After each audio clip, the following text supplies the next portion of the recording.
The whole pizzeria shook as all three animatronics turned their glowing eyes toward the small office door at the same time. Freddy's deep rumble echoed through the hallway. Bonnie's shadow stretched across the floor like a crawling shape. Chica's metal fingers tapped slowly on the wall, each tap louder than the last. Then, without warning, the lights snapped off. In the darkness, a heavy thud sounded, another, and another, getting closer. The security cameras glitched. The office fan stopped spinning. And as the screen flickered back on for just 1 second, the animatronics were standing right in front of the office, their faces inches from the camera. And then the power went out completely. But what made them all move at the same time? And why were they coming toward the office together? That is where the real story begins. Earlier that evening, 12-year-old Ethan Parker didn't think anything strange was happening at all. His mom had dropped him off at Freddy Fazbear's Pizza for his cousin Liam's birthday party. Balloons were everywhere, music was playing, and kids were running around with slices of cheese pizza almost too big for their plates. Ethan wasn't even thinking about the animatronics.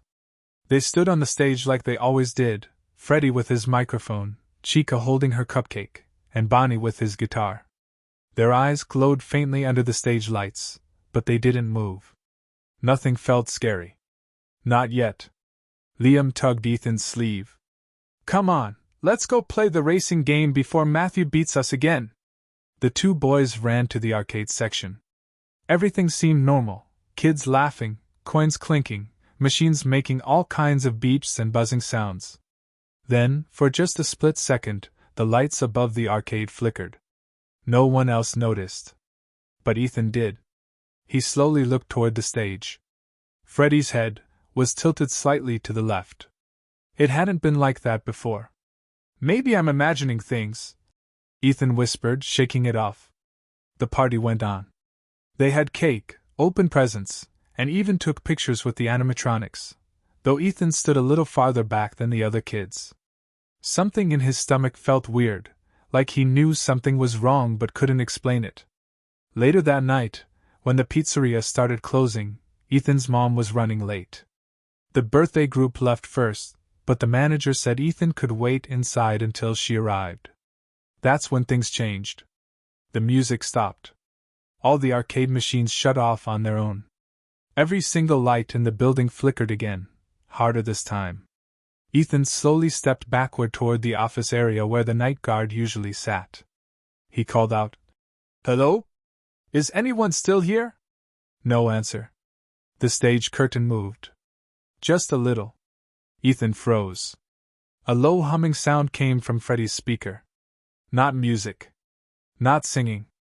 Not anything normal. Then another sound, footsteps on the far side of the arcade. Heavy, slow metal footsteps. Ethan's heart raced. He dashed into the office and shut the door behind him. He clicked on the camera monitor. The feed glitched. Static rolled across every screen. Then, one by one, the cameras cleared, and Ethan gasped as Bonnie was already in the hallway, his glowing eyes staring straight into the lens. Ethan backed away from the monitor, breathing fast. The lights flickered once more. And Bonnie took another step forward, this time much faster than before. Bonnie's metal foot slammed onto the floor outside the office, making the walls shake. Ethan held his breath, pressing himself against the back wall, afraid that even the sound of breathing would give him away. The camera flickered again, and for a moment the screen turned completely gray. When it came back, Bonnie was gone. Vanished.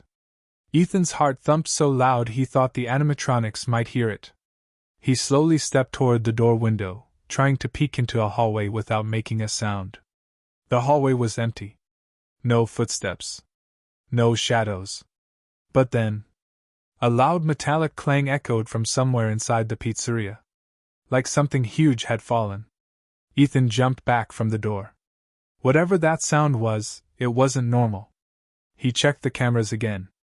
Freddy was still on the stage. Chica was still standing near the kitchen door. Bonnie remained nowhere in sight. For a moment, things felt calmer. Not safe, but calmer. Ethan took slow breaths and tried to think. Okay. I just need to stay here until Mom shows up. She'll be here soon. At least, he hoped so. But then the office fan suddenly turned back on by itself, spinning faster than usual, so fast that it rattled the pens on the desk. The lights flickered again, brighter this time, flashing white across the office like lightning. Ethan looked at the monitor again. And froze. Chica had moved. Chica was no longer by the kitchen. Now she was standing in the dining area, facing the office hallway. Still. Silent. Watching. Ethan's stomach twisted. He reached for the door button, but just as he lifted his hand, the camera glitched and another image appeared, a second camera showing the back hallway. Bonnie was there. Only a few feet from the office. Ethan gasped and slammed the door button. The heavy metal door slid down with a loud bang. He hit the button on the other side too. Now both office doors were closed. Safe. For now. He stared at the camera feeds. Freddy still hadn't moved. Chica was walking now, slow, steady steps, moving toward the hall. Bonnie stood still beside the office, waiting, like he knew the door wouldn't stay shut forever. Minutes passed. The pizzeria was filled with soft mechanical clinks and hums coming from the animatronics. Ethan tried to stay calm. He knew he had to survive this, but he didn't know how long the doors would hold. The power meter on the monitor blinked at the bottom of the screen. 94%. 93%. 92%. It was draining faster than normal. Ethan felt his chest tighten. Why is it dropping so fast? He looked again. 87%. 84%. 82%. Something wasn't right. Something was draining the power, forcing the doors to fail sooner. And then, the worst part, Freddy finally moved. The camera on the main stage glitched, shook, and when it cleared, Freddy was no longer on the stage. He was standing near the birthday table where Ethan had eaten cake only an hour earlier, his head turning slowly toward the office hallway. Ethan's knees felt weak. All three animatronics were moving now. All coming closer. All working together for the first time. The power meter slid downward again. 62%. 55%. 49%. Ethan's eyes widened. The doors wouldn't last. Then suddenly, a loud thud hit the right office door so hard that dust fell from the ceiling. Something was trying to break in. Ethan stumbled back, eyes wide, as the door shook again, harder this time. The lights flickered violently. And from outside the door came a deep, distorted voice. Let me in. The voice outside the office door was so deep and broken that it didn't even sound fully human. Ethan's whole body froze. The door rattled again, stronger this time, and the power meter dipped sharply to 37%. He knew the doors wouldn't stay locked much longer. Ethan swallowed hard, forcing himself to think. Okay. I need to move. I can't stay here. He glanced at the camera. Bonnie was still right outside. Freddy was moving through the dining room, turning his head left and right like he was searching. Chica had disappeared from her last camera completely. That scared him most. Ethan took a deep breath, unlocked the left door, and waited. Nothing happened. No footsteps. No shadow. No glowing eyes. He pushed the door open just a crack and peered into the hallway. Empty. He slipped out quietly and pressed his back to the wall. The whole pizzeria felt colder now, almost like someone had turned off the heat. The lights flickered softly, not enough to go dark, but enough to make every shadow look like something moving. Ethan knew he needed to get to the front entrance. If he could reach the double doors, maybe he could get outside. Maybe the parking lot lights were on. Maybe his mom was already there. He took one slow step, then another, making sure not to breathe too loudly. Halfway down the hallway, he heard a faint noise behind him. A small, soft clinking sound. Ethan turned around. Nothing. He tried to keep calm, but his heartbeat was loud in his ears. He walked faster. When he reached the dining area, he ducked behind a booth. Freddy was nowhere in sight now. The tables were quiet. Balloons floated gently, swaying as if something invisible had walked past them. Then Ethan saw it, the front door. He felt a burst of hope and dashed toward it. He grabbed the handle and pulled. It didn't move. He pulled harder. Still nothing. The door was locked, from the outside. Panic flooded through him. He looked around desperately. Maybe there was an emergency exit. Maybe a window. Anything. A light suddenly flicked on behind him. Ethan spun around. Freddy was standing across the dining room, facing him, as still as a statue but somehow more terrifying than if he had moved. His eyes glowed brighter than before, almost white instead of yellow. Ethan backed away slowly. Freddy took one heavy step forward. Ethan felt the floor shake. He turned and ran toward the arcade area, his footsteps echoing through the empty building. He squeezed behind a tall arcade machine, trying to hide his breathing.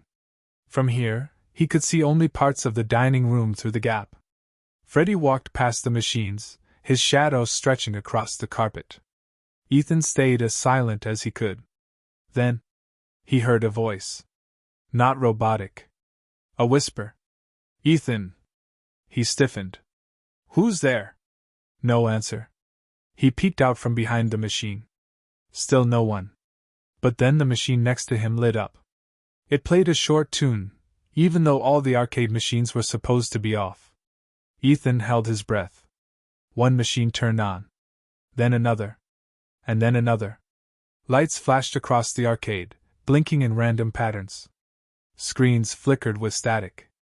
Every machine turned itself on except the one Ethan was hiding behind. That could only mean one thing. Something knew he was there. Ethan slid out and ran before the machines all flashed white at once. As he darted into the hallway, he saw something moving near the ceiling, a shape crawling in the shadows. Thin arms. A small beak. Chica. She was climbing along the ceiling like some kind of giant metal bird, her glowing eyes locked on him. Ethan ran faster, but suddenly the hallway lights shot out, exploding in tiny sparks. Darkness swallowed everything. A faint glow appeared at the far end of the hallway. Bonnie's eyes. Red. Bright. Unblinking. Ethan was trapped. Freddy behind him. Chica above him. Bonnie in front of him. The floor vibrated as the animatronics stepped closer. Then the building's speaker system crackled to life. And a slow, strange song began to play. A lullaby. Soft, but deeply wrong. Ethan pressed his back against the wall, terrified, as the three animatronics closed in. And the fire alarm suddenly blasted throughout the pizzeria. Loud. Shrill. Shaking the whole building. All three animatronics stopped moving at the exact same time. But something else had been awakened by the alarm. And that is where the story truly shifts into something far worse.